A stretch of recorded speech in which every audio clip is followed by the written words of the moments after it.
Muito bem, sejam todos bem-vindos. Estamos nos aproximando de Shavuot, o momento onde Hashem entregou a Torá no Monte Sinai.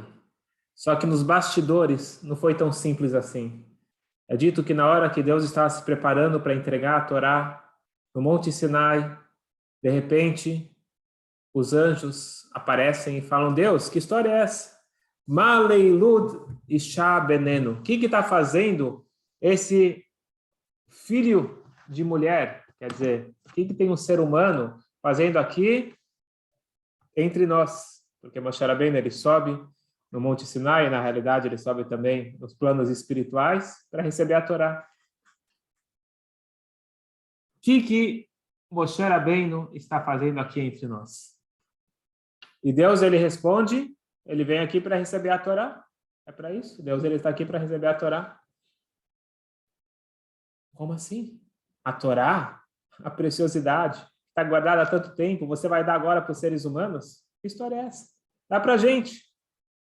E aparentemente os anjos, eles são muito mais confiáveis de cumprir a orientação divina. Vai dar para os homens fracos, os homens que falham. Deus, ele chama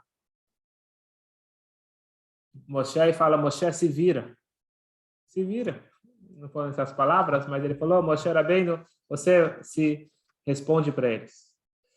E Moshe Rabbeinu, ele começa a falar o seguinte: diz que Moshe falou: estou com medo, eles vão me queimar com as labaredas de fogo. Não é exatamente como a gente imagina o formato dos anjos, mas de qualquer forma eles têm um poder espiritual, existe uma energia muito forte. Moshe Rabbeinu falou: eu preciso de segurança para falar com eles, e Deus falou: segura aqui no trono celestial. O que significa isso? Significa que Deus deu cobertura, deu proteção. Moshe Rabbeinu vai lá e responde. Isso tudo está relatado no Talmud. E Moshe Rabbeinu, ele começa a falar: ah, é? Você quer receber a Torá? Você sabe o que está na Torá? Na Torá tem os 10 mandamentos. Vamos começar a falar os 10 mandamentos. Está escrito: não matarás, não roubarás. Vocês têm a possibilidade de matar e roubar? Está escrito: respeitar pai e mãe. Vocês têm pai e mãe? Descansar no Shabat. Vocês trabalham para descansar no Shabat? Em outras palavras, vocês não têm inveja, vocês não têm todas as questões humanas. Para que vocês querem a Torá? E os anjos falaram: ok, Moshe Rabbeinu, você tem razão. Deus pode dar a Torá para os seres humanos, e não só isso, a gente vai dar as coroas. É dito que receberam coroas e presentes. Mas eu pergunto para vocês: esse argumento de Moshe Rabbeinu, mostrando que nós somos frágeis, isso deveria enfraquecer a nossa argumentação e não fortalecer. É muito melhor dar a Torá para os anjos, que os anjos, eles são perfeitos. Os anjos, eles vão cumprir sem falhas. E, de repente, os anjos concordam imediatamente. Na hora que Moshe Rabbeinu fala que nós somos pessoas com tentações, com dificuldades, os anjos falam: ok, dá a Torá para eles. Eles foram bonzinhos? Só que aqui se encontra o verdadeiro segredo. Como que a Kabbalah nos ensina, e como que o Tânia brilhantemente explica. O verdadeiro objetivo do mundo. E a Torá está aqui para dar a munição necessária para nós chegarmos ao verdadeiro objetivo do mundo. Nós já começamos a falar que o verdadeiro objetivo do mundo não é os mundos superiores, mas sim o mundo inferior. Nitavá Akadosh Baruch Hu, Deus decidiu ter uma moradia neste mundo físico ilimitado.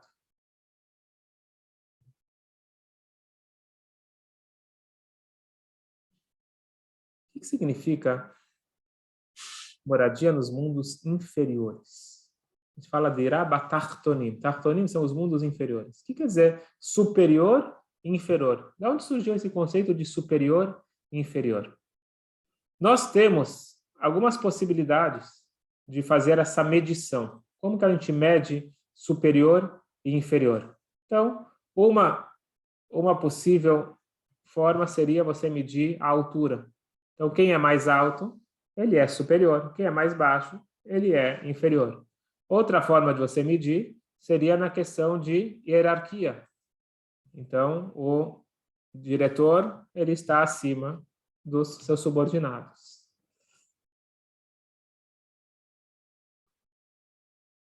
O que significa para Deus superior e inferior? Então, talvez seria a questão de quanto mais espiritual, mais superior. Quanto mais físico e mundano, mais inferior. Só que aqui vem a grande pergunta, que essa semana eu fiz para alguém essa pergunta, e falou, nunca parei para pensar nisso. Deus, ele é infinito ou finito? Deus, ele é espiritual ou físico? Quem quiser pode parar para responder aqui. Não precisa me mandar. Pode anotar aí. Pensa na cabeça. Qual é a resposta sua? Deus, ele é finito ou infinito? Salomão, Deus, ele é físico ou espiritual? E a maioria das pessoas, então, aqui responderam que é infinito e espiritual. A resposta é incorreta. Esta é a nossa tendência natural. Deus, ele é espiritual. Deus, ele é infinito. Então, o Aaron, eu sempre disse que Hashem é tudo. Aaron, Hashem não vale porque você tem aulas de Hassidut. Todos convidados. A questão é a seguinte. Se você falar, vamos parar para pensar um pouquinho. Se você falar que Deus, ele é infinito, tudo que é infinito não pode ser finito. Concorda comigo? Ele tem uma definição. O infinito, ele é infinito. Só que ele não pode ser finito. O espiritual não é físico. O físico não é espiritual. Aqui está o nosso grande erro. Nós não aprendemos a pensar como um Yehudi pensa. Nós temos ideias não judaicas.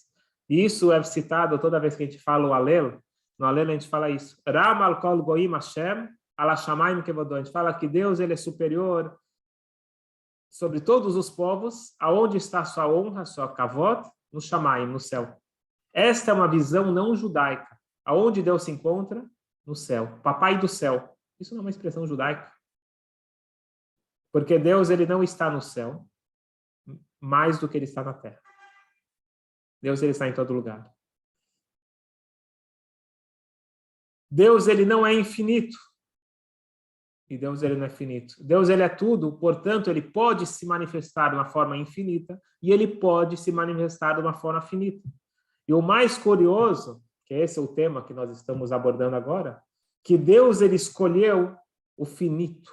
Deus, ele escolheu a matéria para expressar a sua essência. Então, quando nós falamos que Deus, ele escolheu ter uma moradia nesse mundo inferior, significa que Deus, ele escolhe justamente o lugar onde tem a menor revelação possível. E isso vai quebrar algum dos nossos preconceitos que nós temos, e até mesmo, às vezes, a gente acha que é uma questão judaica. A gente fica naquela ênfase. Vamos fazer o máximo para nós termos um belo paraíso. Gan Eden. Se a gente estiver focado no Gan Eden, a gente não começou a entender qual que é o objetivo da criação. O objetivo da criação é aqui, agora, neste mundo físico e complexo. Esse mundo difícil. Mas como que a gente chama, então, a pergunta então volta. Como que nós falamos que esse mundo ele é inferior? Se para Deus tudo é igual, Deus ele está em todos os lugares, e Deus ele pode se manifestar na forma infinita e finita, o que quer dizer inferior e superior? Para Deus tudo é igual. Então aqui, Deus ele está querendo fazer nós, seres humanos, entendermos da nossa forma de enxergar a realidade. Óbvio que para Deus está escrito Ani Havai Loshaniti. Eu sou Deus, eu não mudei. Deus ele é o mesmo antes da criação do mundo, durante a criação do mundo, depois da criação do mundo. Deus ele é imutável. A gente nem consegue entender o que significa isso. Eu não sou a mesma pessoa antes de casar, depois de casar, antes de ter filho, depois de ter filho, antes de entrar no trabalho, antes de você ir para um show e depois do show. Você não é a mesma pessoa, tudo mexe com a nossa pessoa, porque nós somos frágeis. Mas Hashem, Ani Havai Loshanit, Deus, ele é imutável e para ele não existe superior, inferior, tudo é igual. Mas nós, seres humanos, para nós tem diferença. Tem onde Deus está mais revelado e onde Deus ele está mais oculto. Não dá agora para a gente se aprofundar muito nisso, mas vale a pena depois, aconselho a todos, estudarem mais Hassidut e se aprofundar como que é a forma que Deus ele criou o mundo. Deus ele criou o mundo através do processo chamado Seder Ishtalshelut. Ishtalshelut vem de Shalshelet. Shalshelet é uma corrente. Uma corrente ela é feita de argolas que uma se une à outra. Então Deus ele vai ocultando a sua luz como se fosse uma corrente que vai descendo e cada argola tem um grau maior de ocultação e um grau menor de revelação. E esses são os mundos, os níveis. Quando a gente fala de mundos, nós não estamos falando de mundos numa ideia física. Então, se você pegar um avião, você não está mais próximo de Deus. E se você pegar um foguete, você não está mais próximo de Deus. Deus ele está em todo lugar, só que existem diferentes graus de revelações, e para isso precisa ter as antenas corretas. Não é o tema de hoje, a gente pode outro dia falar sobre os mundos que a Kabbalah fala, Tzilut, Briah, Etzirah. O ponto que ele está querendo falar aqui é o seguinte: quando Deus ele usa essa terminologia mundos inferiores, Deus está querendo dizer no lugar onde tem a menor revelação possível, que é a nossa realidade. Nós vivemos num mundo onde pessoas são capazes de falar que não existe um Criador. Esse absurdo só é possível quando tem uma ocultação enorme de Hashem. Quando você vê um mundo tão perfeito, tão orquestrado, todas as... Não sei longe, você vê o corpo humano funcionando, e você estuda um pouquinho da anatomia, isso é impossível ter surgido do nada. Só que eu me convenço que não. Eu começo a inventar teorias para negar a existência de Hashem. Isso significa que Deus ele está tão oculto. Porque num plano um pouquinho acima, com mais revelação, não faria sentido, seria claramente um absurdo. Portanto, nós estamos vivendo nessa realidade. Sejam bem-vindos, todos nós estamos vivendo nessa realidade onde Deus ele sonha. Então, Deus ele sonha conosco, com a nossa realidade totalmente oculta, e ao mesmo tempo nós vamos fazer a diferença. Este é o verdadeiro objetivo de Hashem. Esse mundo oculto, esse mundo conturbado. Então nós estamos aqui não num acidente, nós não estamos aqui numa falha de percurso, nós estamos justamente no objetivo final de Hashem. Vamos se conscientizar disso.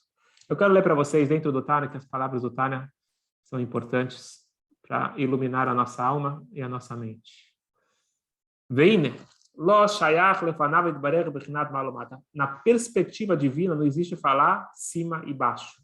Que o itbarech é malei kolam v'shem, porque Deus ele está em todos os lugares ao mesmo tempo.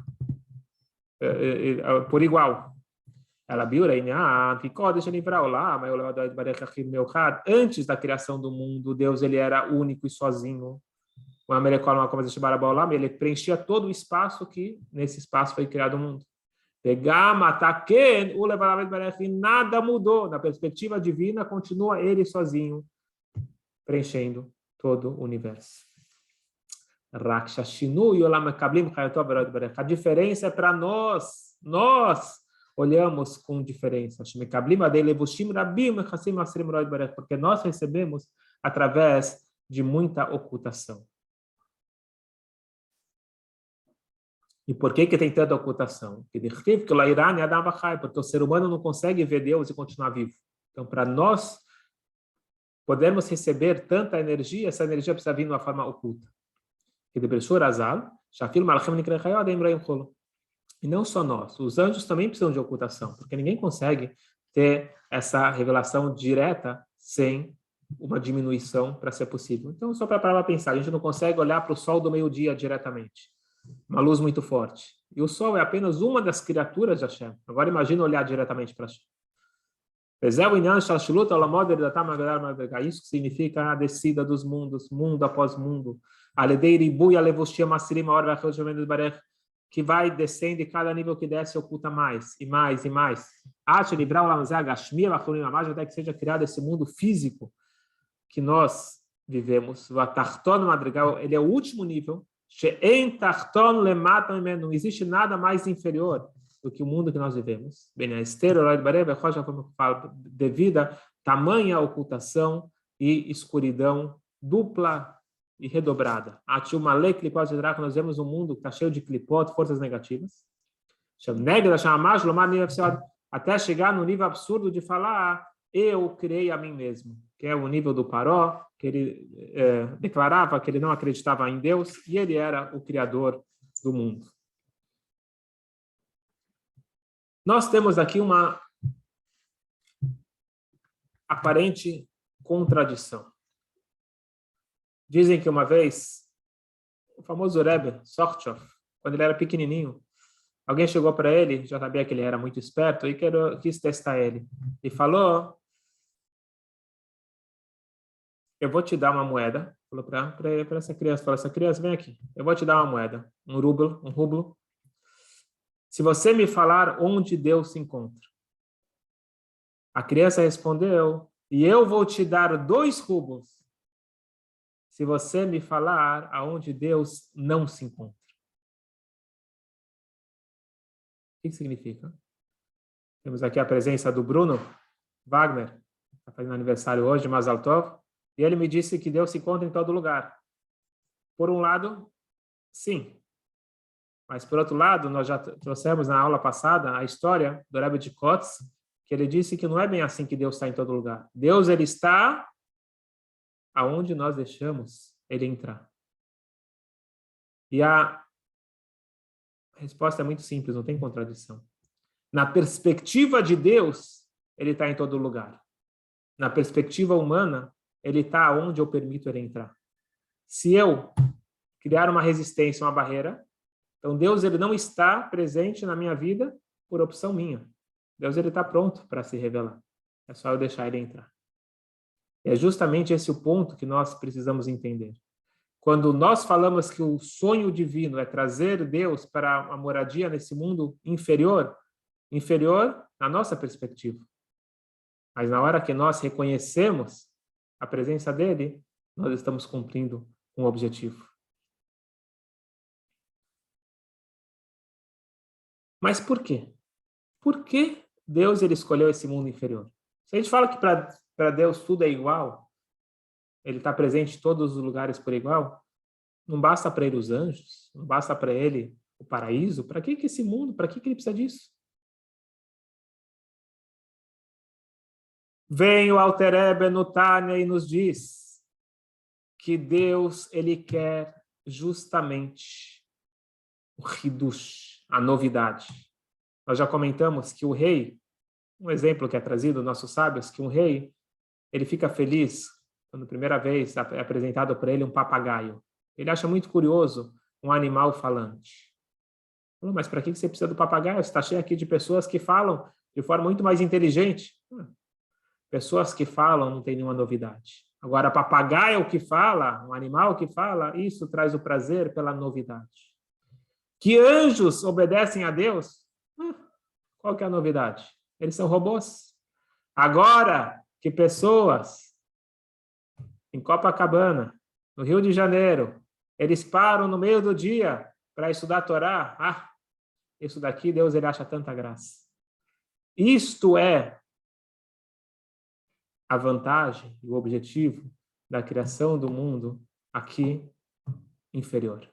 Deus, ele queria uma moradia nesse mundo onde que, por fora, tem a declaração total que Deus não está presente, um mundo totalmente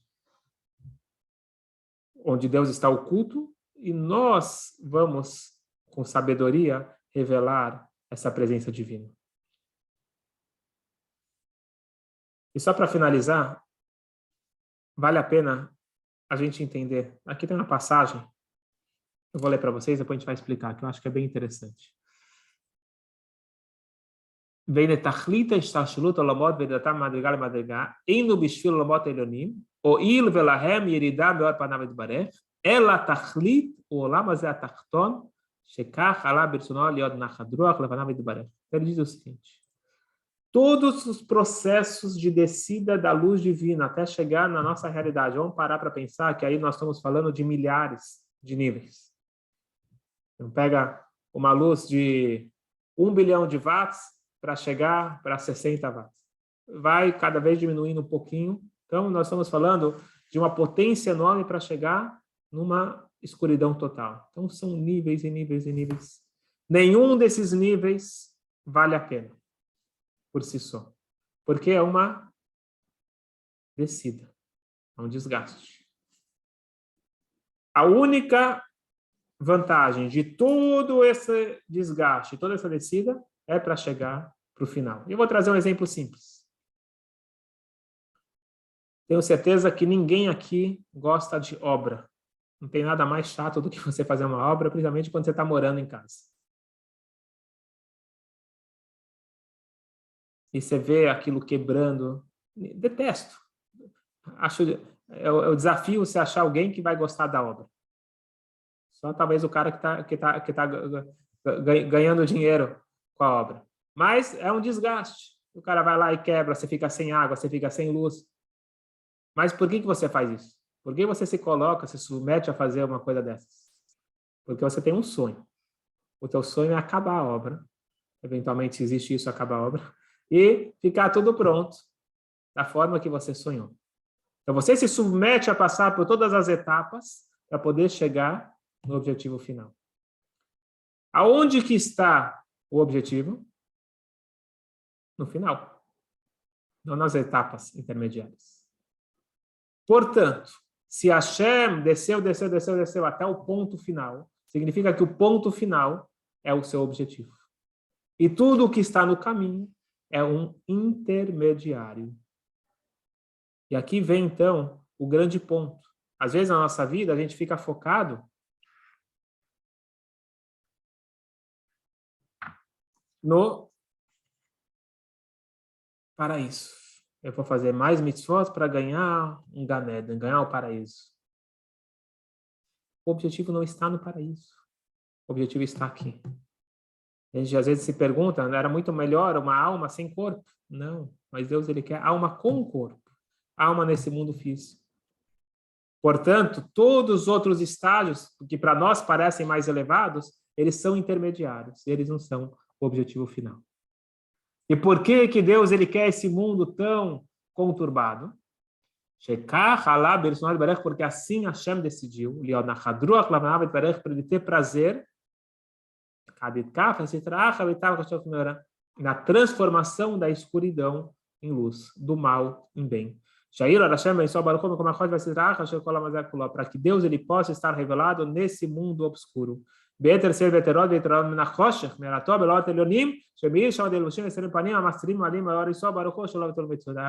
Aqui vem a grande pergunta. Só um segundo. Então, Deus ele oculta a luz para a gente revelar a luz. Lá em cima já está revelado, pronto. Ele já tem a luz revelada. Para que ele precisa ocultar para revelar? Nonsense. Com certeza, Deus, ele é pelo menos um investidor mediano. Com certeza, muito mais do que isso. Mas qualquer investidor básico, qualquer empresário simples, ele sabe que ele vai fazer um investimento com objetivo de lucro. Pode ser que ele erre. Deus ele não erra. Mas nós humanos erramos. Mas de qualquer forma, qual que tem que ser nosso objetivo? Se você vai investir 100 para ganhar 90, não vale a pena.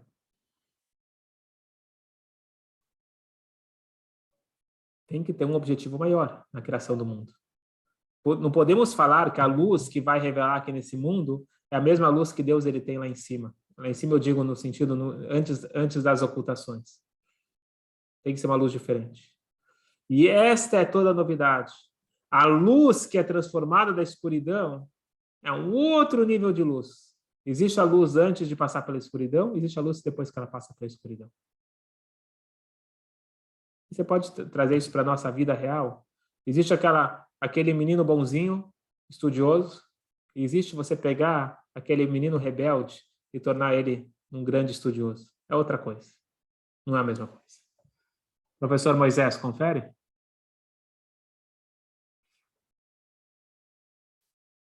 Pela Zé, Natal, naquela coleção da Torá, agora para isso a gente precisa de força. Como a gente consegue fazer isso? Não é simples. Então, para isso, Deus ele deu a Torá. Deus ele deu para nós a força para conseguir combater e transformar a escuridão em luz. Como? Através da Torá.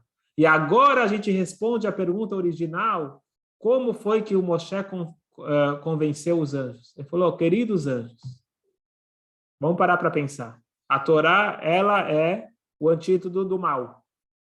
Vocês querem a Torá para quê? Vocês vivem já numa realidade de revelação. Vocês não precisam da Torá. Vocês têm Yetzirará, vocês têm má inclinação, vocês têm todas as tentações e dificuldades que nós temos. Eles falaram, ok, você tem razão. Pega a Torá e a gente vai dar presentes. Os anjos, eles sabiam qual é o objetivo da Torá. Então, a Torá não está aqui para dificultar a nossa vida, muito pelo contrário. A Torá é a nossa força para transformar esse mundo num mundo melhor. שלא יבטלו מצוות ממש ברשם הנגלה תהיל לבב שלו לבוש כדכתיב ולקנה ועד מריך עיניך ראות את מריך וכתיב כי אין בעיר ובגומר וכתיב לא יראה לך עוד השם לאור למען השם לך לאור העולם וגומר. Quando o Mashiach chegar, a gente não vai precisar de ajuda, que a gente vai estar já pronto para receber essa iluminação máxima. Mas hoje, vivendo nessa ocultação máxima, é com a Torá que a gente tem a força de cumprir a nossa missão aqui nesse mundo. Portanto, nós estamos fechando aqui que o verdadeiro objetivo da criação do mundo é transformar o mundo oculto, onde Deus ele está oculto, em revelado, a escuridão em luz. Como? Através da Torá e das mitzvot. Mas é a Torá que nos dá a força de não sermos consumidos pelo mundo, mas sim transformar o mundo. Isso se liga ao que nós falamos na última aula, que por isso que eu preciso diariamente estudar um pouco ou muito de Torá, e aquela Torá raiz, não a Torá superficial, porque aquilo que vai me dar força para conseguir matar os leões durante o dia, para conseguir não ser engolido pelo mundo, mas sim transformar o mundo, eu preciso de força, eu preciso de munição. Mas mais um ponto importante para a gente sair daqui hoje é lembrar que às vezes a gente tem a tendência de querer fugir essa confusão e se conectar com os mundos superiores, seja no sentido de focar mais na minha elevação e esquecer das responsabilidades. Vem o Tani e nos lembra que o verdadeiro objetivo é dirá batartonim, é uma moradia nesse mundo físico. Então, para isso, não adianta eu me espiritualizar e esquecer da minha família. Eu me espiritualizar e esquecer do meu trabalho. Eu me espiritualizar e esquecer de cuidar do meu corpo. Tudo isso faz parte. Mas por que eu cuido do corpo? Por que eu estou com a minha família? Por que eu trabalho? Por um objetivo nobre. Então eu preciso, como diz a Kabbalah, lembrar do batimento cardíaco.